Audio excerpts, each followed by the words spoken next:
Voilà, frères et sœurs en Christ, bonsoir. Voilà, nous tournons vers la parole du Seigneur. Ce soir, nous lisons un passage dans l'Évangile selon Jean. Jean chapitre 21, le verset 24. Jean 21, 24. Le cas lit chez eux tout le chapitre, mais nous pourrons regarder ce qui, ce soir, nous vous méditez. Jean 21, 24. C'est ce disciple qui rend témoignage de ces choses et qui les a écrites. Et nous savons que son témoignage est vrai. Jésus a fait encore beaucoup d'autres choses. Si on les écrivait en détail, je ne pense pas que le monde même pût contenir les livres qu'on écrirait. Amen. Amen. Cet après-midi, moi, je voudrais,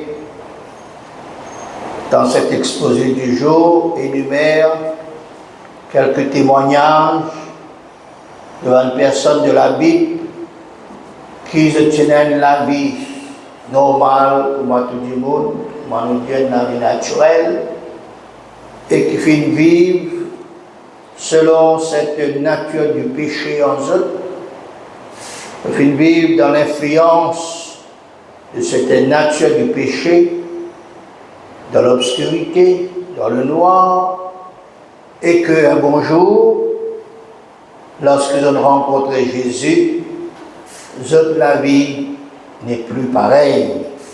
La vie finit transformée. La vie finit une belle vie avec Jésus en Dieu. La vie finit désormais cachée avec Christ en Dieu, comme un dimanche peut se dire. Et tout cela pour vous dire comment Jésus, il a tout pouvoir dans le ciel, sur la terre, il a tout pouvoir dans la vie, il a tout pouvoir pour changer de la vie aussi, change la vie de nos bandes proches. Alors nous aussi, ou bien nos bandes proches, quand nous apportons autres vers Jésus, quand nous faisons autres comme Jésus, nous prenons une vie meilleure, une vie excellente, par excellence, une vie transformée, une vie changée, de pire en meilleur avec Jésus. Alors, la première personne nous pour regarder, c'est la femme samaritaine. Pas pour lire ce passage, parce que nous connaissons l'histoire, et certains versets qui peut-être nous sommes capables d'énumérer, citer. Voilà, je suis capable de lire chez eux dans l'Évangile selon Jean, chapitre 4, verset 1er à continuer de lire. Il fait mention d'un témoignage d'une madame dont le nom n'est pas mentionné. Et il est connu simplement comme la femme samaritaine, ou bien la femme de la Samarie. Connaît a toujours une bonne raison quand la Bible mentionne le nom d'une personne. Premièrement, pour ne pas déshonorer la personne, pour ne pas dénigrer la personne en question. S'il cite ce nom d'une personne, ah ben, il est capable, frères et sœurs, humilier. Ouais. Et puis, il ne mentionne pas le nom de la personne parce qu'il n'y a pas qui carapace pour là. Connaît la calomnie ou la médisance, c'est-à-dire parlant d'une personne, citant le nom, n'est pas recommandé pour faire lire. Ne pas salir la réputation d'une personne. Et normalement, ce que la personne y dit, ce que la personne y fait, il reste gravé dans l'histoire, dans la carrière de la personne. Aussi bien, il reste gravé dans les mémoires de bonnes personnes qui entendent les calomnies ou les médisances, ce qu'ils ont été, ce qu'ils ont fait faire. Et c'est souvent bonnes personnes qui ne sont pas contents, ou bien nous comptons le malheur de la personne qui pousse une personne pour calomnier, ou bien pour médire, pour parler mal en ce qui concerne la personne. Alors, il est bon qu'il nous comprend qui veut dire calomnie. Il est bon nous comprend qui veut dire médisance. La calomnie veut dire une fausse accusation, un mensonge qui attaque la réputation, l'honneur d'une personne. Et maintenant, quand la calomnie répond à beaucoup de bonnes personnes, non seulement la personne qui calomnie est coupable, mais aussi ceux qui écoutent les calomnies. Parce que l'un parle à l'autre, l'autre parle à l'autre, l'autre parle à l'autre. Et c'est là nous trouvons beaucoup de personnes coupables d'avoir écouté une fausseté. Il y en a d'autres qui croient, qui écoutent une fausseté qui n'est pas vraie. Et qui répandent cette mauvaise nouvelle à d'autres. Et ça amène à beaucoup pour être coupables, pour croire dans une fausseté. C'est pour cela, attention, la calomnie.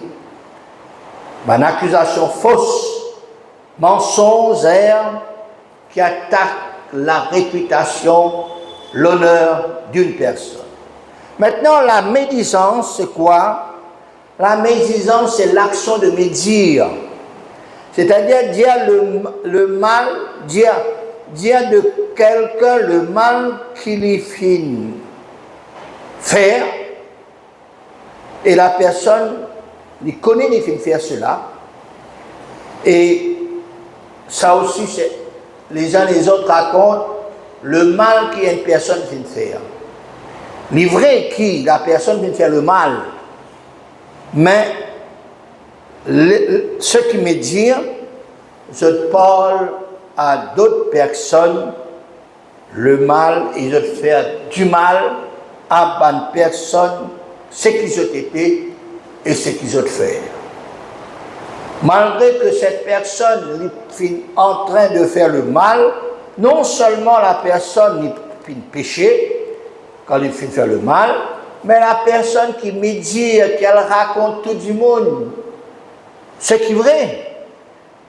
De bonnes choses que cette personne finit de faire, il est aussi coupable. Parce qu'il peut partager, il peut dénigrer la personne. C'est ce qui finit d'arriver à cette femme de la Samarie, dont sa réputation finit détériorée. Tous les habitants de Samarie, tous les jours, tu peux parler de cette femme. Ce que cette femme était, tout quelques noms finit de lui. Ce que cette femme finit de faire. Cette femme n'est plus dans la force. Il n'a plus courage pour vivre dans la communauté, dans la société. C'est ça les raisons qui cette femme, au lieu qu'il y ait plus de l'eau, dans l'après-midi, quand le soleil finit de baisser, il préfère pour aller plus de l'eau, là en plein midi, là quand la chaleur peut battre son plein, là certainement quand il n'y a personne qui peut venir puiser de l'eau et pour rencontrer lui, pour parler mal de lui, pour menacer lui, pour donner une parole désagréable vis-à-vis de cette femme. Personne jamais vient devant ce puits à cette heure midi. Et là, un jour, pas comme tous les autres jours, il y a quelqu'un qui est là. Il y a quelqu'un qui est assis près du puits. Et chose qui n'est pas normale. Chose qui n'est pas pareille comme à tous les autres jours.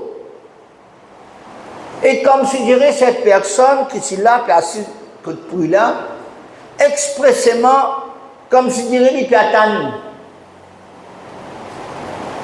la femme samaritaine. Et cette personne, c'était Jésus de Nazareth. Oh, quand nous lisons avec attention ce passage du jour, nous comprenons que Dieu arrange les choses. Ça, nous appelle ça la providence de Dieu. Pas chance, pas un coup de manquer. Et un sens qui, comment dire, cette femme qui rencontrait Jésus, non. Dieu arrange toutes choses. La providence de Dieu est manifestée dans la vie de bonne personne. Et là, cette femme rencontrait le Seigneur Jésus. Fini un dialogue, une conversation qui finit dérouler, qu'à lire chez eux. Pas pour rentrer dans les détails, mais Jésus, tu connais tout en ce qui concerne cette femme. Non pas la calomnie, non pas la médisance qui dit monde finit dire avec lui, non. Jésus, tu connais tout en ce qui concerne cette femme par le don spirituel qui lui tient là. Parole de connaissance. Et par cette conversation, des questions qui finissent interposées, dirigées par Dieu, la vérité de cette femme finit révélée. Jésus finit dévoiler la vérité de cette femme, non pas pour condamner cette femme, mais pour être cette femme. Jésus, qui partit dans l'endroit, il partit un habitant de Samarie, les filles dire toute la vérité en ce qui concerne cette femme. Et cette femme, les consolait. Jésus révélé, Jésus posait la question, mais que ton mari? Et il dit, mon père n'a mari. Et puis Jésus dit, mais tu as raison, mon Dieu, ton père n'a mari. Parce que ce qui avec toi, le sixième, n'est pas ton mari. Veut dire, cette femme, tu as un problème. Cette femme, jamais qui satisfait avec quelqu'un. Cette femme qui vit avec une personne sans engagement au travers du mariage. Et toute chose qui fait avant le mariage, c'est un péché. Et toute chose aussi qui fait après le mariage, qui n'est pas correct, c'est un péché. Soit la fornication, soit l'adultère. Si avant marié ou faire le péché, c'est la fornication. Si on marié ou faire le péché, c'est l'adultère. Et cette femme, il y a ce vice, cette passion de ce genre. Et Jésus qui connaît ces choses. Jésus, frères et sœurs, pas fait une réprimande. Jésus seulement fait une parole la vérité. Et la vérité que Jésus fait prononcer, fait convaincre cette femme de ce qu'il était et de ce qu'il y fait de son état. Et cette femme, ce qu'il y fait faire extraordinaire. L'une connaît qui s'en a qu'il rencontré, c'était Jésus. C'était le Messie, le Christ, le Sauveur. Et par cette rencontre, frères et sœurs, cette femme fut libérée, délivrée, transformée, relevée et pardonnée. La Bible dit nous, cette femme qui tient honte, qui a peur de bonnes personnes de son village, après cette rencontre de Jésus, les finales avec tous les habitants de cette ville ou bien village, Samarie, les nalgues sur ban voisins, sur ban voisines, fin annonce cette bonne rencontre avec Jésus, le Messie, le Christ, le Sauveur. Jésus fin change la vie de cette femme. Jésus lui change la destinée, l'avenir d'une personne. Jésus lui pardonnait, Jésus lui oubliait le passé de cette femme. Jésus transforme cette femme et maintenant lui annonce l'évangile de Jésus-Christ. Extraordinaire, frères et sœurs. Tout peut s'arriver. Tout peut se passer. Tout peut changer dans la vie de ceux qui font une belle rencontre avec Jésus. Toi aussi de même, tu laisses cette rencontre faire vie personnelle avec Jésus. Jésus compte tout. Jésus compte ton passé, il compte ton présent et même il compte l'avenir. Jésus quand tu donnes-lui tout, ah ben, il peut changer de la vie, il peut donner toi une nouvelle destinée, un avenir merveilleux. Deuxième témoignage qui nous voudrait raconter, il trouve dans Marc chapitre 5, verset 1er, ainsi de suite, je vais lire chez eux. Il parle d'un homme, encore dont le nom n'est pas mentionné dans ce passage. Il vivait une vie normale, comme chaque personne. Mais à un moment donné, il n'est plus capable de rester sur la case. Drôle, hein? Il n'est plus capable de rester sur la case. Pas connaissant pas. Qui dit peut-être commencement, pas tu connais. Qui fait des petits carrés sur la case. Qui fait des petits mal à l'aise dans sur la case avec sa famille. Qui n'est arrivé? Sa famille ne rejette lui. Sa famille n'abandonne lui. Banane refuse lui pour lui retourner à la maison. La seule raison, c'était que cette personne n'est pas tenant la vie normale comme tout le monde, comme dans le passé de cet homme. Cet homme tient quelque chose qui ne va pas en lui. Cet homme est haut de sens. Cette femme, cet homme, est éminemment agressif, mauvais, méchant, violent. Il est possédé d'un esprit impur et mauvais. Marc chapitre 5, verset 3, lisez-nous ces paroles. Marc 5, 3. Cet homme avait sa demeure dans les sépulcres et personne ne pouvait plus le lier, même avec une chaîne, car souvent il avait eu les fers aux pieds et avait été lié des chaînes, mais il avait rompu les chaînes et brisé les fers, et personne n'avait la force de le dompter. Il était sans cesse, nuit et jour, dans les sépulcres et sur les montagnes, criant et se meurtrissant avec des pierres. Fin de citation. Si vous avez un membre de vos familles comme ça, si même vous avez un voisin comme ça, qui vous pouvez faire? Pas juste la personne qui est malade, il pourra être aussi malade dans la maison. Soit, il pourra être le quartier malade, ou vous êtes quel quartier là? Vous êtes quel l'endroit où vous restez? Et cet homme, un jour, pas pareil comme les autres jours, il finit rencontrer Jésus. Jésus dit à lui, dans Marc chapitre 5, verset 8, la lire l'histoire, mais nous pas pour rentrer dans les détails, nous dire des choses importantes. Jésus lui disait, sors de cet homme, esprit impur. Jésus, tu connais, qui part derrière cet homme, c'est un esprit impur, esprit mauvais, esprit de violence, qui pousse lui pour vivre ce genre de vie et de faire des mauvaises actions.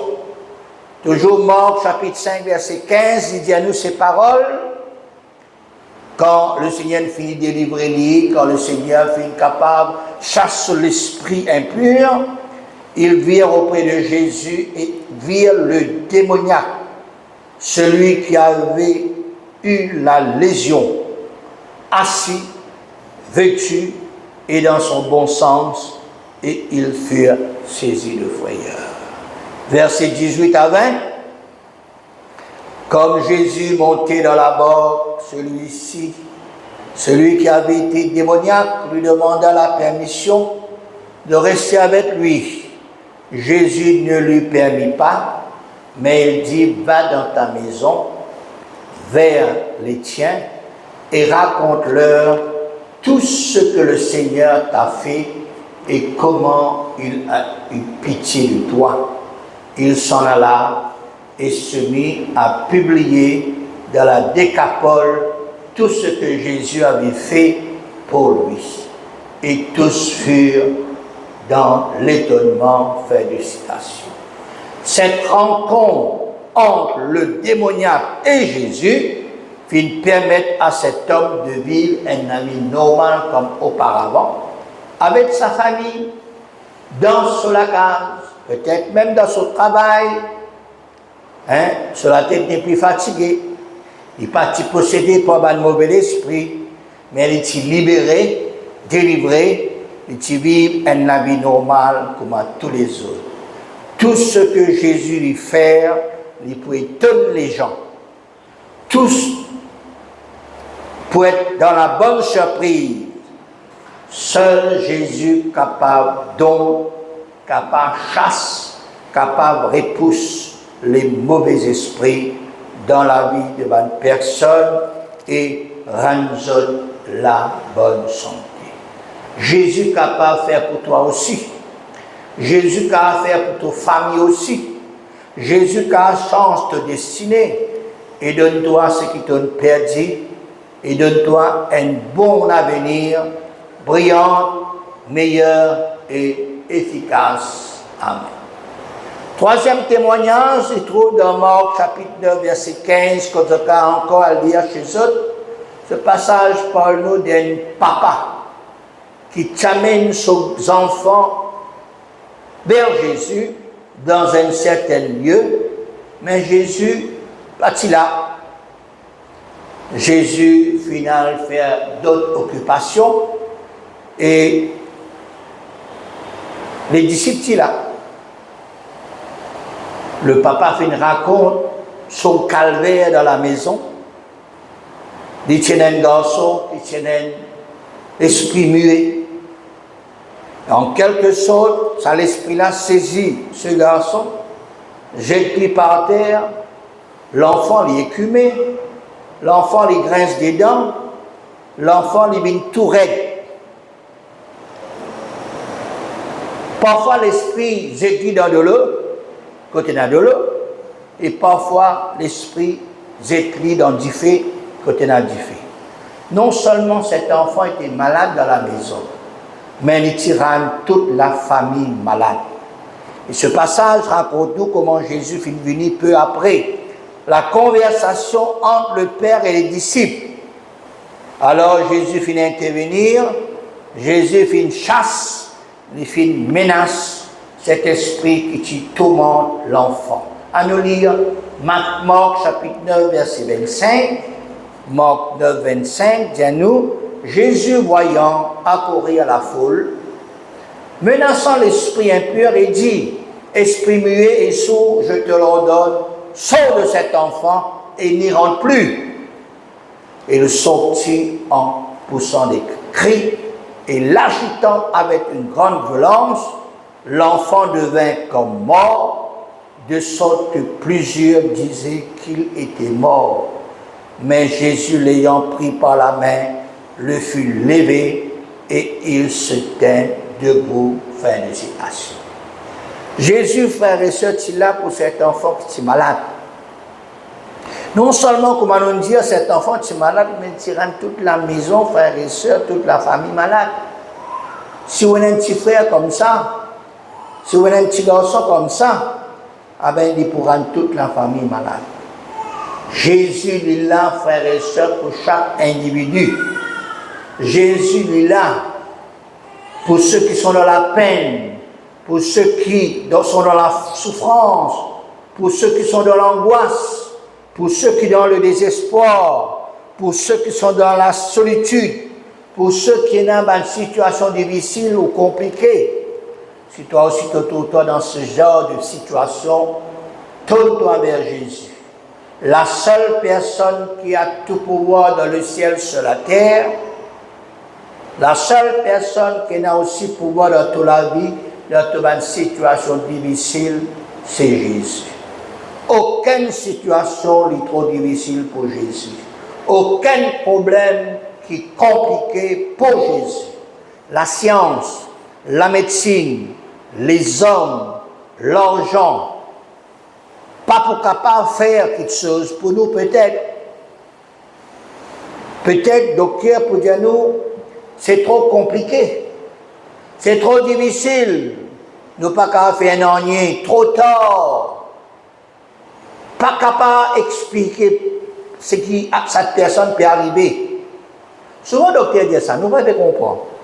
Nous ne pouvons pas comprendre, il passe dans l'appareil, scan, radiographie, écho, pas trop rien. Ce genre de cas, Jésus est toujours la solution à tous les cas les plus difficiles. Jésus a trouvé qu'il y en a dans la vie d'une personne. Crois en Jésus, priez-lui, invite-lui, raconte-lui tous tes problèmes. Viens à lui, il appelle-toi, il contente-toi, il les secourir toi, il les libère-toi, il les délivre-toi, il les guérit-toi. Dans un autre sens, il est sens de la vie, il est pardonne-toi, il est là pour aider toi, il est là pour aider toi le goût de vivre.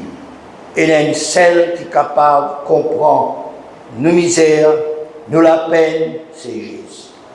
Jésus seul peut le faire et croire en sa Jésus-là, vigne vers sa Jésus-là, prier sa Jésus-là. Amen. Dieu bénisse autres, Dieu bénisse ces paroles que nous finissons d'entendre. À nous prier le Seigneur un moment. À nous prier Jésus. Alléluia. Combien nous sommes heureux ce soir, Seigneur. Combien, Seigneur, oh Dieu, nous comprenons ta parole.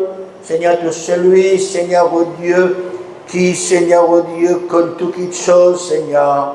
Tu connais, Seigneur, ce qui nous peut passer. Tu connais nous l'avenir. Tu connais, Seigneur, oh Dieu, nous destiner.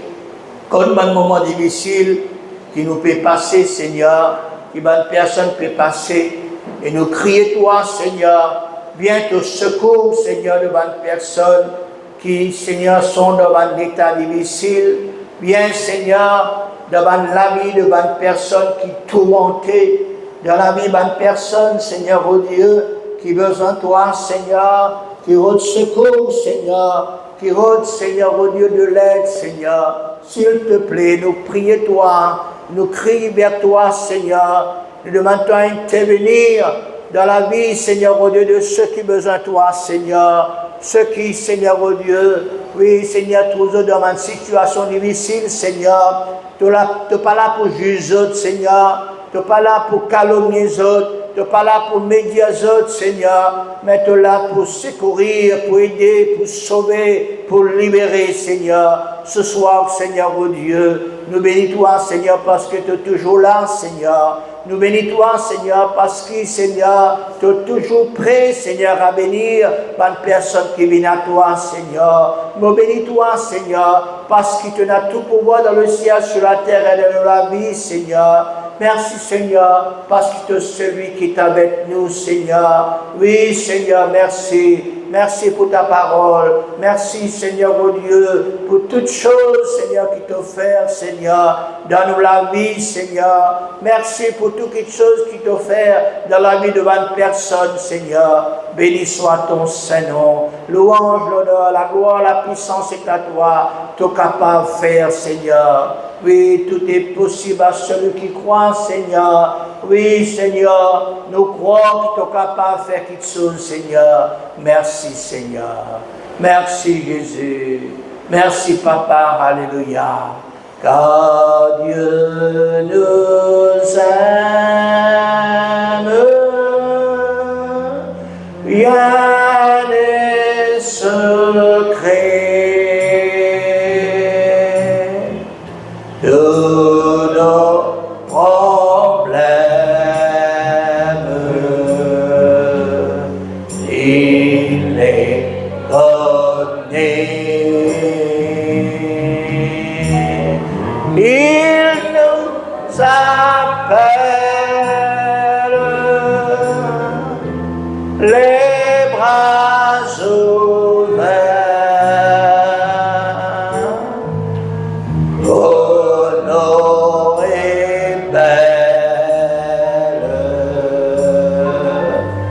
Il sait tout faire, car Dieu nous aime. Rien n'est secret de nos problèmes. Il les connaît. Il nous appelle les bras ouverts pour notre belle. Il sait tout faire. Dieu, Jésus, le Saint-Esprit, il connaît tout. Il connaît nos passés, nos présents, nos futurs. Il connaît qui nous a besoin. Il connaît qui nous peut passer. Seulement toi, fais-lui confiance parce que le Seigneur, il est toi. Le Seigneur, il est béni toi, quelle que soit ta situation. Pour toi ou bien pour un des membres de ta famille, il est capable de faire quelque chose. Alléluia. Merci Jésus.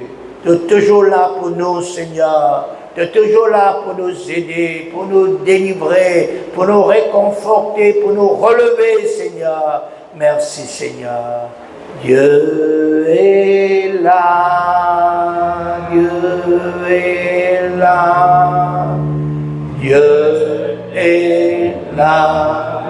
Oui, Dieu est là. Dieu est là pour te bénir. Dieu est là.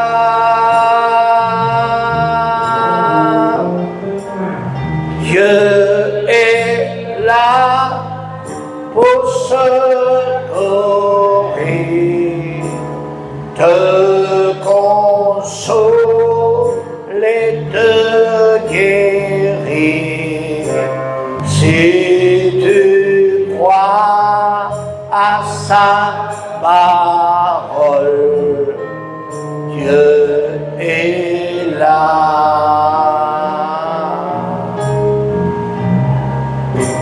Dieu est là, oui, Dieu est là. Dieu est là, oui, Dieu est là. Dieu est là pour te bénir. Dieu est là.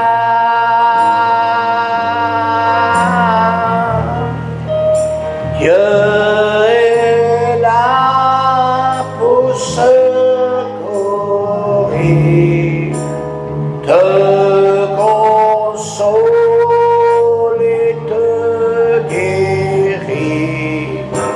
Si tu crois à sa parole, Dieu est là. Dieu est là pour me bénir. Dieu est là, oui, Dieu est là. Dieu est là, oui, Dieu est là. Dieu est là pour me bénir. Dieu est là.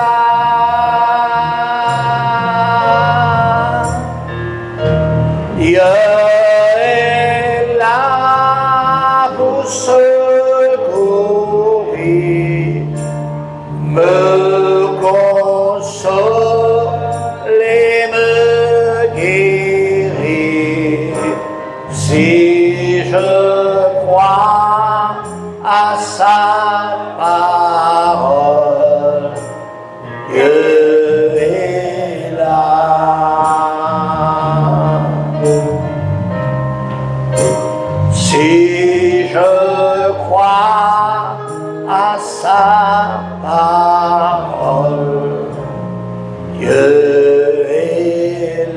une dernière fois si tu crois à sa parole. Si je crois à sa parole, Dieu est là. Louons le Seigneur, remercions le Seigneur. Merci Seigneur parce que tu es toujours là pour nous, Seigneur. Merci Seigneur parce que tu es toujours là, Seigneur. Non pas nous juger, non pas nous condamner, non pas Seigneur pour calomnier, non pas pour médire, mais tu es là pour nous relever, tu es là pour nous pardonner, tu es là pour nous guérir, tu es là pour nous justifier, tu es là Seigneur oh Dieu, pour que nous puissions toujours lever la tête Seigneur. Merci Seigneur pour ta parole, merci pour ton amour, merci pour ta bienveillance Seigneur. Que le nom du Seigneur soit béni, que le nom du Seigneur soit glorifié. Merci Maître, au nom de Jésus. Amen.